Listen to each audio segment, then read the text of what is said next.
إن الحمد لله والصلاة على رسول الله أما بعد فأعوذ بالله من الشيطان الرجيم بسم الله الرحمن الرحيم.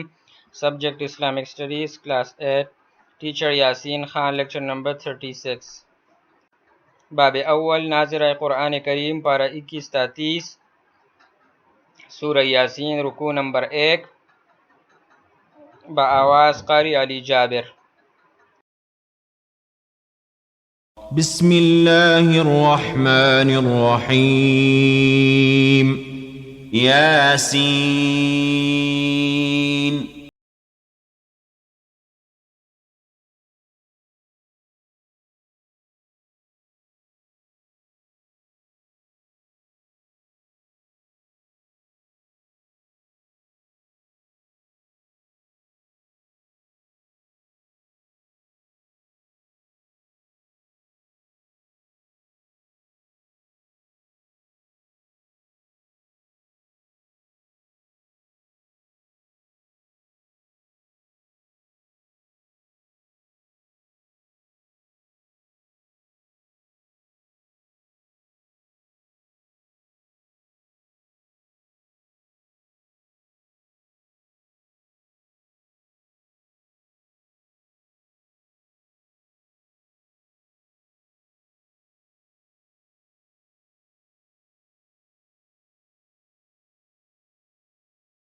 اب آتے ہیں سبق کی طرف. باب صوم سبق نمبر 3 اخلاص و تقوی پیج نمبر 33. آپ کا جو پچھلا سبق ہے صبر و تحمل وہ ختم ہو گیا. ٹھیک ہے، اب اس میں آتے ہیں پہلا پیراگراف ہے پیج نمبر 33 پر. پہلا جو صفحہ ہے اخلاص کا مفہوم.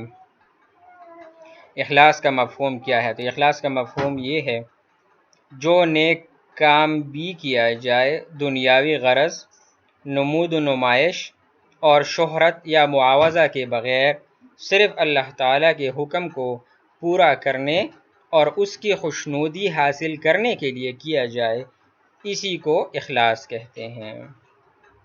کوئی بھی کام صرف اور صرف خالصتاً اللہ کی رضا کے لیے کیا جائے اور اس میں کسی بھی قسم کا کوئی دوسرا غرض اور اس میں کوئی دوسری نیت شامل نہ ہو، صرف اللہ کی رضا اور اس کی خوشنودی کے لیے ہی کیا جائے، تو اسی کو اخلاص کہتے ہیں. ٹھیک ہے بیٹا. قرآن مجید میں رسول اللہ صلی اللہ علیہ وسلم کو مخاطب کر کے اللہ تعالیٰ فرماتے ہیں اعوذ باللہ من الشیطان الرجیم فاعبد اللہ مخلصا لہ الدین الا للہ الدین الخالص.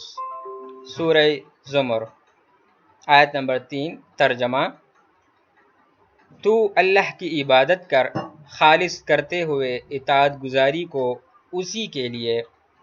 ہوشیار ہو کر سنو، اللہ تعالیٰ کے لیے خالص اطاعت گزاری ہے، یعنی اللہ کی اطاعت میں اللہ کے سوا اور کسی کو شریک نہ بنایا جائے، نہ کسی مخلوق کو اور نہ ہی نفسانی غرض کو.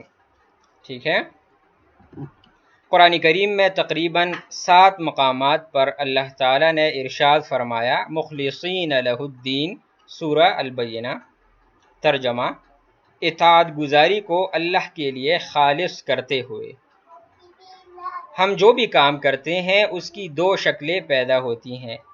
ایک تو اس کی مادی صورت ہوتی ہے یعنی ظاہری اور جسمانی، اور دوسری اس کی روحانی صورت ہوتی ہے جس کا تعلق ارادہ اور نیت سے ہوتا ہے. کسی بھی عبادت یا کام کا اجر نیت کی موجودگی کے بغیر ممکن نہیں ہوتا. ٹھیک ہے. اگر ظاہر بات ہے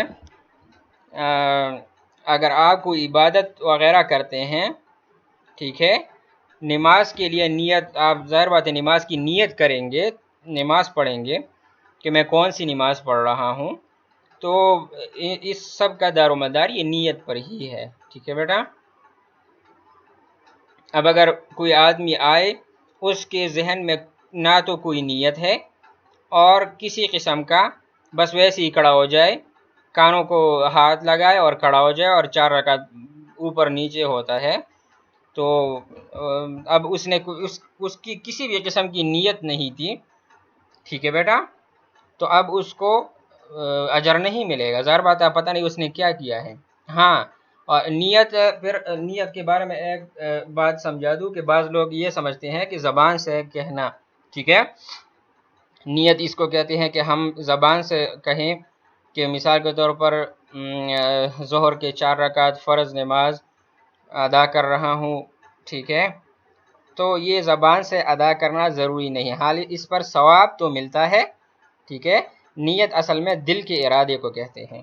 جب آپ کے دل میں ایک ارادہ آ گیا، صرف آپ نے دل میں یہ سوچ لیا، ایک ارادہ کر لیا کہ میں ظہر کے 4 رکعت فرض پڑھ رہا ہوں، بس اس کے بعد آپ نے اللہ اکبر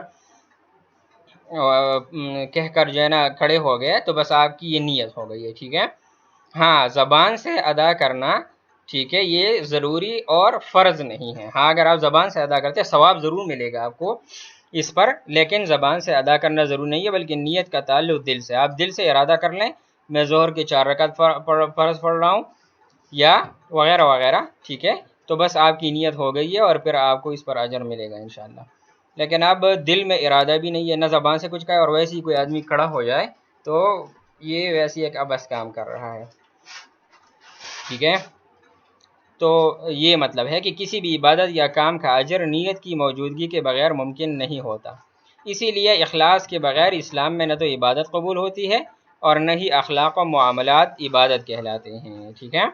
یہی بات ہے کہ جب آپ کوئی عبادت وغیرہ کریں گے، ٹھیک ہے، تو اس کی قبولیت کے لیے نیت شرط ہے، نیت ضروری ہے، ٹھیک ہے بیٹا۔ تو یہ آپ کا سبق ہو گیا، کسی قسم کا کوئی سوال ہو تو آپ کر سکتے ہیں۔ بچوں، غور سے سننے، پڑھنے اور سمجھنے کے لیے شکریہ۔